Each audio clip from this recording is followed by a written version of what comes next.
Скорее всего, под вывоз. Ни единого пассажира в нем нету.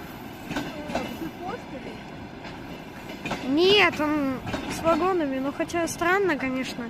Почему не маневровый?